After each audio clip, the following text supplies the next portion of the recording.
have before me a very comprehensive report that the NASSBER created.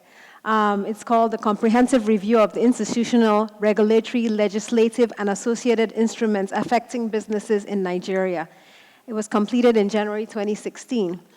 And it lists 54 acts and 50 bills that are critical to SME development in this country, and that these bills will ease life for SMEs. I'm an SME, and so many businesses represented here feel the pains that Mr. Adio has articulated around doing business and the business climate.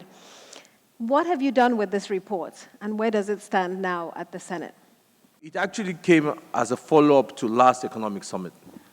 And I did say to the president at that time that, look, listen, let's find a roundtable, a forum where we can discuss private sector and also legislators.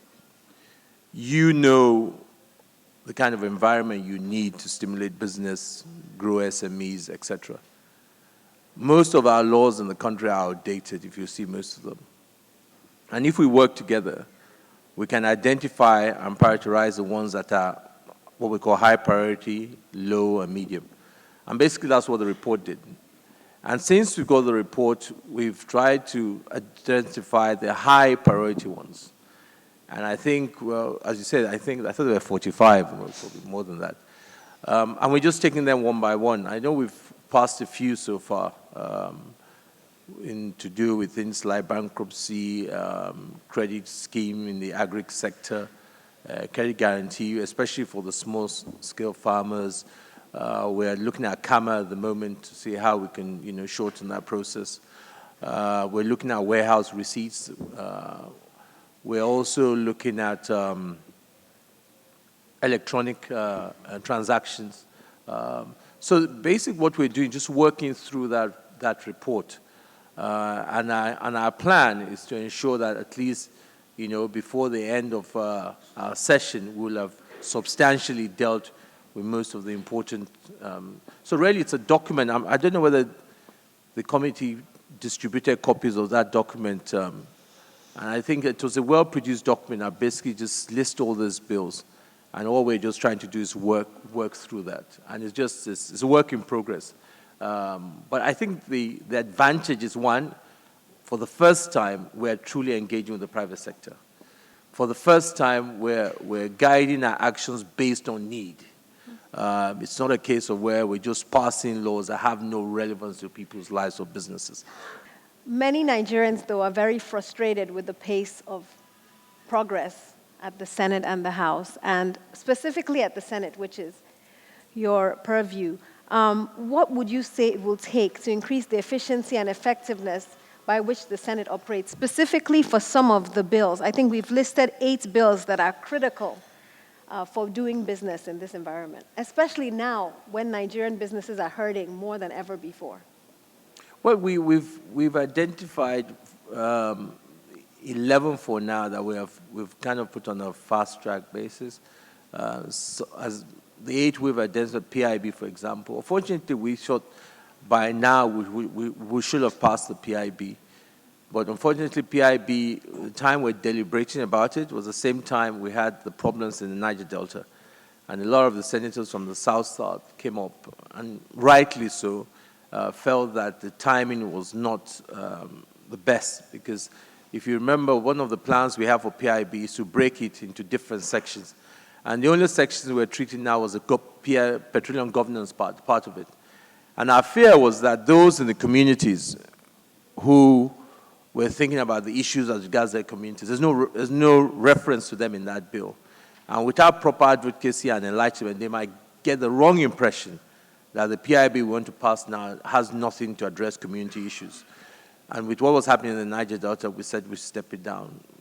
But now, we're now trying to see how we can bring that back up again. That's one that we're really keen that we will pass that. The second one also that we're looking at is the one both to do with CAMA and to do with investment securities. Again, it's under the 11 that we have 11 bills so far that we have classified under bills that we need to act in order to push us out of the economic recession. Nigerian ports is a second reading. We're looking at that. We've passed the railway. That was a 50-year-old act that really had no provisions for private sector participation. We've done that. We're looking at two other ones to do with road commission and road authority, really to encourage private sector participation. Our view is that government doesn't have the resources, very unlikely to have the resources to fast-track the kind of development we want on our roads. And the only way we can do that is to see how we can create laws that would truly, truly enable private sector to participate in those areas. We also looked at, one of the things we're also looking at are certain laws as well that we think will also, for example, I talked about agriculture. We've passed that one. Because in the past, a lot of you know that a lot of the money that was provided by central banks to support agriculture was going to the large-scale farmers. Most of the banks, of course, understandably preferred to do on-lending to the bigger farmers who were borderline farming, borderline trade.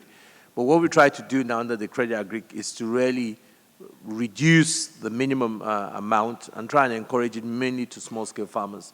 And I think that will go a long way in doing that. So these are the ones that the 11 under the economic recession ones, we want to pass this one this year, because our view is that that will help a long way whatever the executive is doing in trying to get us out of this economic recession. Talking about it's been slow, yes, I think I would admit that, but I think it's a mindset. We're changing the way business used to be done, and we need to appreciate that. Sometimes the thing about legislation is that sometimes the method and the process sometimes leads the actual what you're trying to do. Sometimes it's a case of the tail, leading the, it's really wagging the head. Because the problem is that people are more concerned about processes, but we're trying to shorten that based on some of the things we're doing. And that's why we've been able to pass some of these laws. And I'm confident by year end, a lot of these 11 bills hopefully will have passed them. How do you, as the Senate President, ensure that special interests don't win and that the SMEs and the rest of the population who don't have power, that their voices are represented and heard when decisions are made and policies are passed on your floor? Well, I think as you see, you find that most of the senators are all representing people from different constituencies.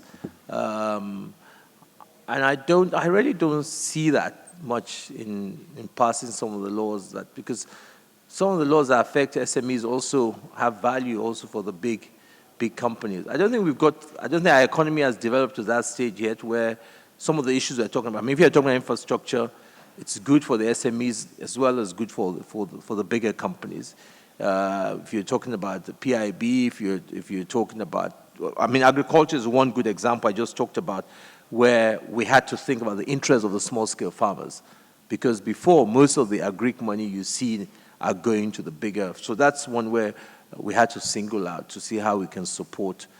But even when you talk about small-scale farmers, and I think we need to be careful here, the small-scale farmers also work better and thrive better with support from the big farmers. All we need to do is ensure that there's a window where small-scale farmers can get credit and also provide a window for the large-scale farmers. But by and large, I don't think in reality that that is a problem so much now in some of the bills that we're talking about. These are bills that are good for all type of businesses, whether they're small-scale or large-scale. So that's not a great challenge. I think when we start talking about the competition bill, I think that's when it's going to get a bit hot. Right.